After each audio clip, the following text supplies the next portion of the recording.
because we are doing something unusual in American politics. We are treating the American people as if they were intelligent human beings.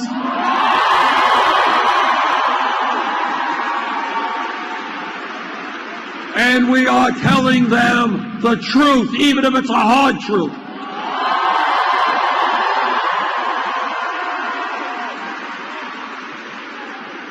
Truth is not necessarily pleasant, not in our personal lives, not in our political lives, but you cannot go forward unless we address the real crises facing this country.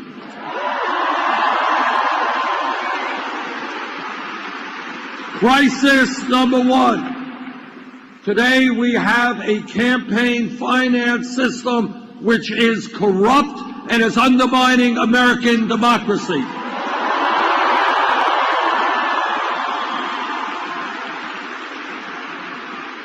Democracy is not a complicated idea. You gotta vote, and you gotta vote, and you gotta vote. Democracy is not about billionaires buying elections.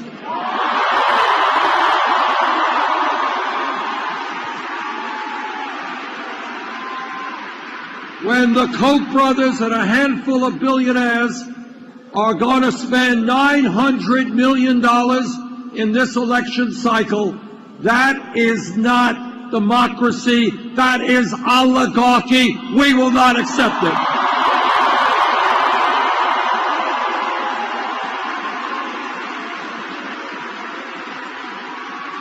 And that is why we are going to overturn this disastrous Citizens United Supreme Court decision.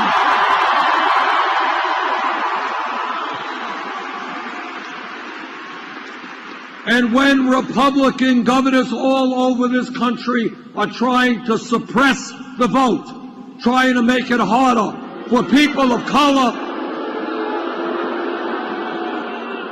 for low-income people, for elderly people, for young people to participate in the political process, we will stop them.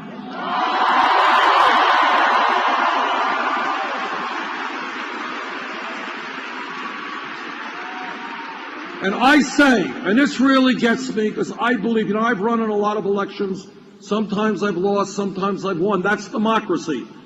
But I really get outraged by Republican governors who do not have the guts to participate in free and fair elections.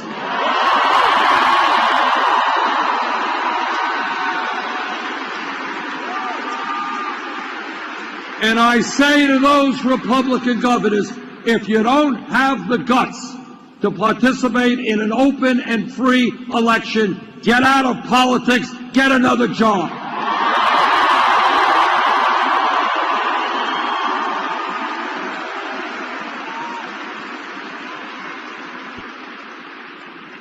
But it's not just a corrupt campaign finance system that we have to deal with. It is a rigged economy.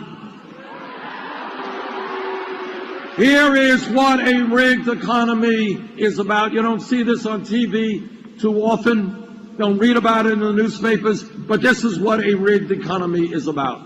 It is about today the top 0.1% now owning almost as much wealth as the bottom 90%.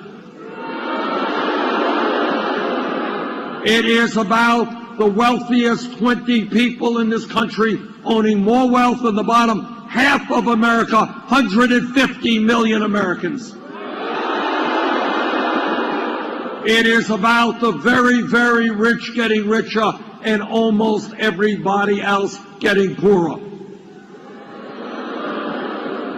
It is about the Walton family, the wealthiest family in America, owning more wealth than the bottom 40% of the American people. A rigged economy is when you have the Walton family, the owners of Walmart, paying wages to their employees that are so low that many of those workers have to go on Medicaid or food stamps. And you know who pays for those food stamps and Medicaid? You do. So I say to the Walton family, the wealthiest family in America, get off of welfare, pay your workers a living job.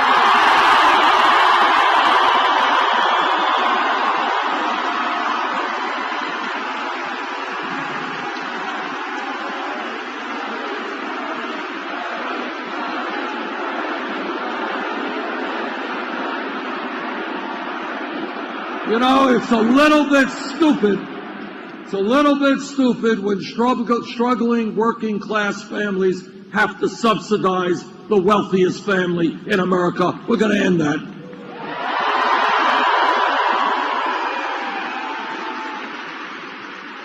This campaign is listening to working people all over this country.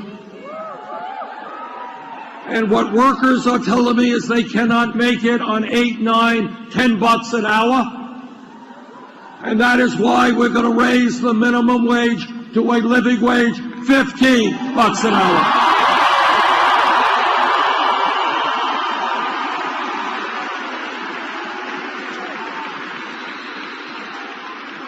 This campaign is listening to disabled veterans and senior citizens who cannot make it on $11,000, $12,000 a year Social Security.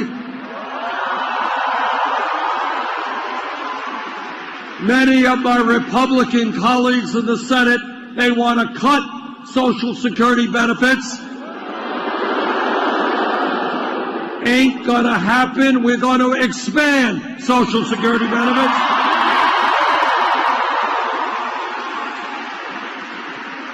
This campaign is listening to women.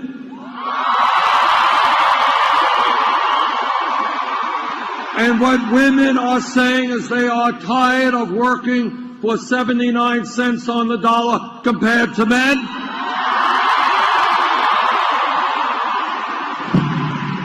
And I know that every man here today will stand with the women in the fight for pay equity.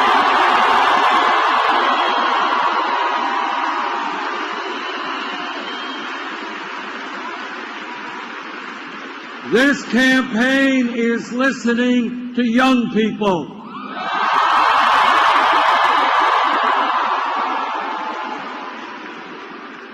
And what the young people are telling me, and what their parents are telling me, is why is it that with a huge increase in productivity and an expansion of technology, why is it that unless we change this economy, the young generation today, for the first time in the modern history of America, will have a lower standard of living than their parents?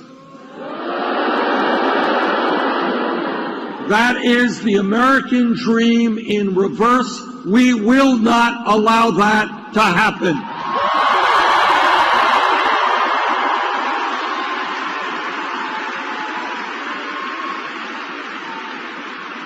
And young people, they're saying, Bernie, our parents, our teachers, everybody said, it's important that we get the best education that we can. That in a global economy, we need the best educated workforce in the world. And then these young people are asking, why is it? After we did what we were supposed to do, we went out, we got a good education. Why are we $50,000, $70,000 in debt?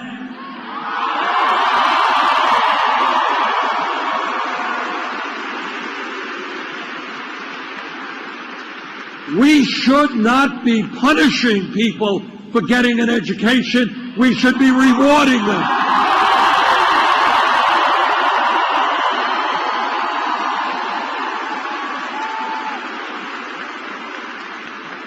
You know, 50 years ago, high school degree, you got a high school degree, the likelihood is you're going to go out and get a pretty good job, make it into the middle class. The economy has changed. Technology has changed. People need more education today. And that's a fact. So in my view, In my view, a college degree today is in many ways the equivalent of what a high school degree was 50 years ago. And therefore, when we look at public education, great for the decades, for 100 years, first grade through 12th grade, public education, free education, fantastic. But the world has changed. And in my view, when we talk about public education today, it must mean making public colleges and universities tuition free.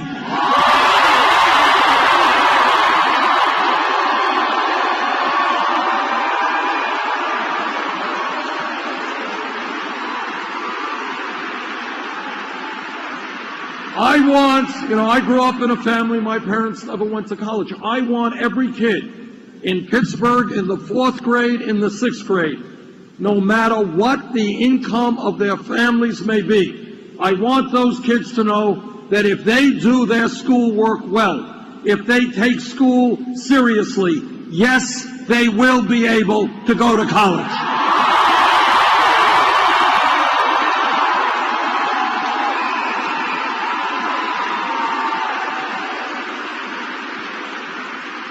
And we have also got to substantially lower the level of student debt in this country. And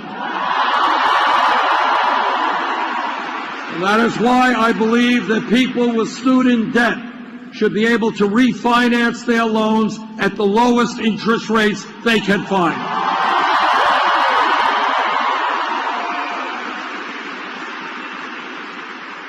Now, people say, well, Bernie, you're Santa Claus, you're giving away all of these nice things. How are you going to pay for it? Well, let me tell you exactly how we are going to pay for it. 8 years ago, after the greed, the recklessness, and the illegal behavior on Wall Street drove this economy into the worst economic downturn since the Great Depression, a downturn that millions of Americans have yet to recover from, Congress bailed them out. I believe that now is the time to impose a tax on Wall Street speculation.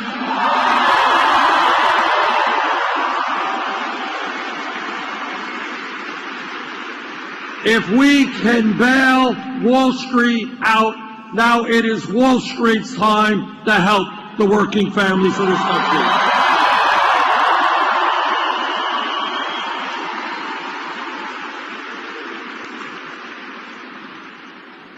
All of you are aware of Republicans running all over the country talking about family values, how much they love families.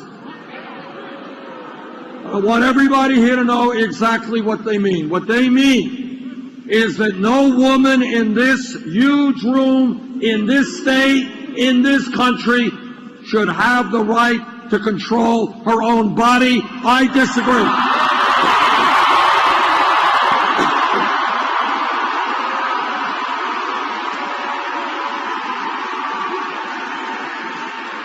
What Republican family values mean is that our gay brothers and sisters should not have the right to marry. I disagree.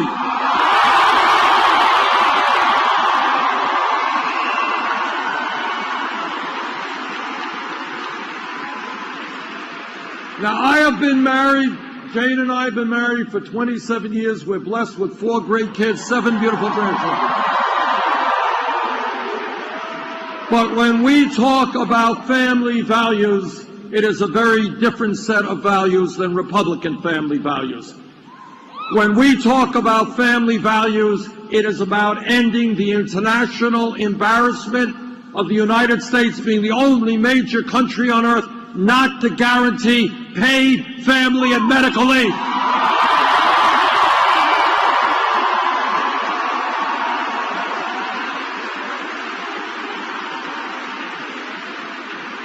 That is a family value. Today in Pennsylvania and Vermont, working class women are giving birth, but they will have to separate themselves from their beautiful newborn babies in 1 week, 2 weeks, 3 weeks, because they have to go back to work to earn income to take care of the bills. You're right. You are absolutely right. That is a total disgrace. And we will join the rest of the world. We're going to pass 3 months paid family and medical leave.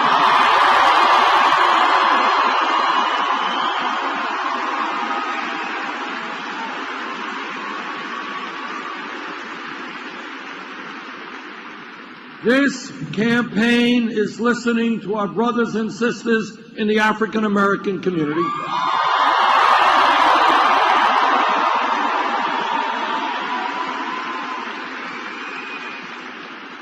And they are asking me, how does it happen that we have trillions of dollars to fight a war in Iraq that we never should have gotten in, but somehow we don't have the money to rebuild inner cities all over this country?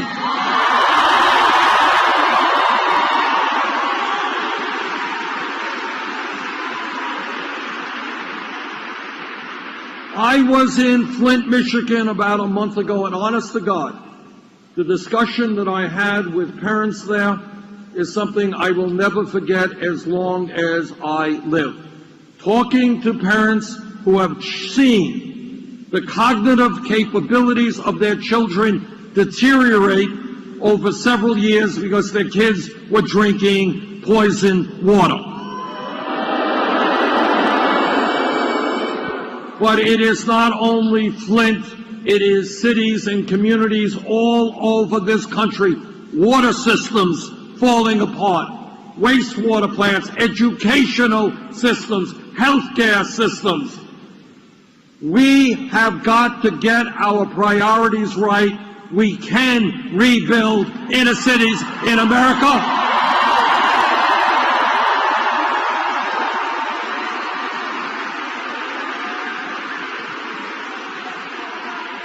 I have been in African American communities where there is no grocery store, where there is no bank branch. People got to go to payday lenders and get ripped off unbelievably. We will change that, and when we rebuild inner city America, we create millions of jobs doing that.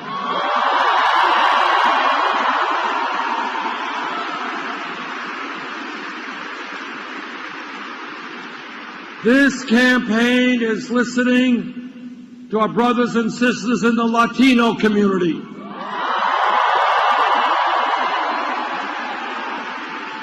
There are 11 million undocumented people in this country. Many of them are being exploited, living in fear, living in the shadows. I want comprehensive immigration reform and a path toward citizenship.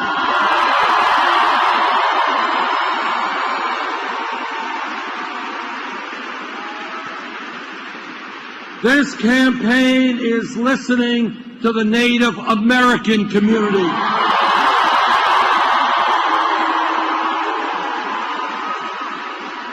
Native Americans have been lied to, they have been cheated, the treaties they negotiated have been abrogated from day one. That has got to change.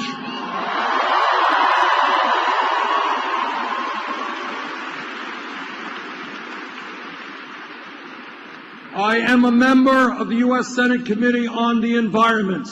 I have talked to scientists throughout our country and throughout the world.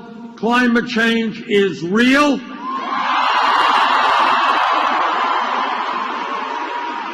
Climate change is causing devastating problems in our country and around the world. And climate change is caused by human activity.